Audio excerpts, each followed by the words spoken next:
Salut, c'est Sarah, ça dit quoi? Papé, fais-nous gagner l'euro, papé. Papé, fais-nous gagner.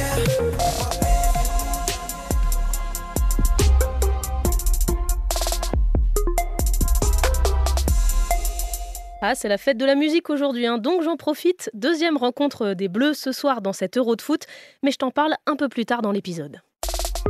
J'ai déjà vu une grande crue, des inondations, mais il y a plus de 25 ans. Mais on avait eu le temps de voir venir que là, c'est venu très brutalement. L'eau est montée par endroits jusqu'à la taille à Cran, en Mayenne.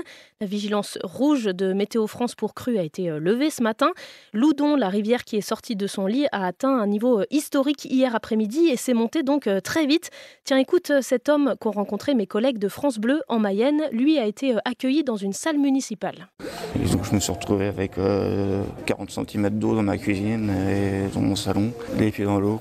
J'avais l'habitude que ça monte et puis que ça descende aussi sec. C'est la municipalité qui est venue me chercher, quoi. Et heureusement, je les remercie d'ailleurs. Je suis au chaud et au sec, plus ou moins grâce à eux. La baisse du niveau de l'eau, la décrue a commencé, mais des inondations sont aussi attendues dans l'Indre, c'est dans le centre du pays cet après-midi. Un petit mot des élections législatives où l'union et les alliances sont censées faire la force. Au sein de la majorité présidentielle, on a connu mieux comme ambiance, surtout quand on écoute Édouard Philippe, l'ancien Premier ministre. C'était hier sur TF1. C'est le président de la République qui a tué la majorité présidentielle. Il l'a dissous. C'est pas moi qui suis parti, c'est pas les frondeurs ou des frondeurs qui l'auraient énervé. Très bien, on passe à autre chose. À un peu plus d'une semaine du premier tour des élections législatives, Édouard Philippe, membre donc de cette majorité, particulièrement critique sur la décision d'Emmanuel Macron de dissoudre l'Assemblée nationale. Hier, un candidat du Rassemblement national a été agressé sur un marché de Saint-Étienne. Une enquête est ouverte pour violence en réunion.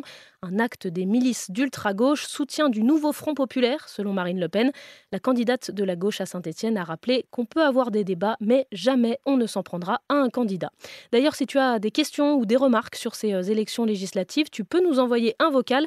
Je te mets le lien dans le canal WhatsApp de France Info et j'y répondrai la semaine prochaine. Quoi qu'on fasse, tout est politique. Tout est affichage. En parlant d'affiches, le street artiste américain Obey apprécie moyennement que son travail soit repris par des personnalités politiques, notamment une de ses œuvres, un tableau bleu-blanc-rouge avec au centre une Marianne et la devise française « Liberté, égalité, fraternité ».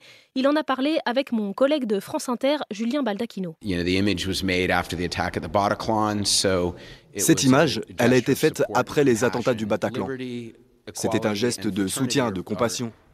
Liberté, égalité et fraternité, ce ne sont pas que les valeurs de la France, ce sont aussi les miennes. Obey a rendu l'œuvre publique, donc il ne contrôle pas qui l'affiche et où. Et on la retrouve dans le bureau de Jordan Bardella. On la voit dans le fond de certaines de ses vidéos. Mais pour l'artiste, le président du Rassemblement national ne partage pas les valeurs véhiculées par cette œuvre. Ce que j'espère, c'est que quand les gens verront la contradiction ridicule de quelqu'un qui prône la haine, la division et qui essaye de s'associer à cette image, ils se diront qu'il ne peut pas être pris au sérieux. Emmanuel Macron en a une aussi à l'Élysée.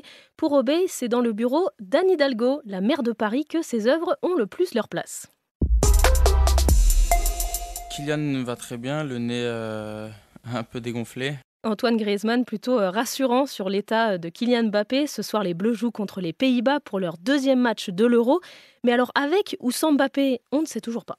Donc voilà, on verra jusqu'au dernier moment, suivant ses sensations. Mais qui est l'un des meilleurs joueurs du monde ou dans ton équipe sur le terrain, ça change énormément. L'année dernière, les Bleus ont joué 2 fois contre les Néerlandais, 2 victoires. Mais si Mbappé est bien sur le terrain aujourd'hui, il ne portera pas le masque bleu-blanc-rouge que tu as peut-être vu passer sur les réseaux sociaux. Les signes distinctifs sont interdits, il sera donc forcément de couleur unie. Et si le foot, c'est pas ton truc, ce n'est pas pour autant que tu vas t'ennuyer ce soir. On est le 21 juin, c'est l'été, c'est la fête de la musique. Et puis on est vendredi, donc c'est jour de sortie musicale. Alors attends, je regarde qu'est-ce qu'on va bien pouvoir se mettre pour terminer l'épisode. Ah tiens, on a un nouveau London Grammar, ça s'appelle Into Gold.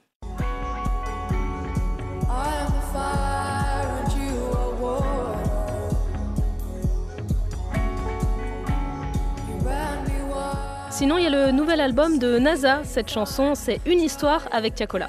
Une histoire qu'on retient, une histoire qu'on retient. Y'a que des bavons chez les miens, y'a que des bavons chez les miens. Et il y a même un nouveau titre du groupe de métal parodique Ultra Vomit.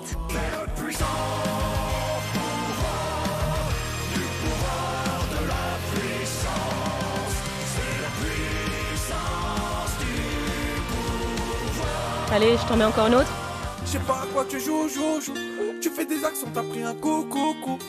Et je vais te laisser avec ça. C'est Naps avec Jul. Ça s'appelle À quoi tu joues. C'était Sarah de France Info. Allez, ciao.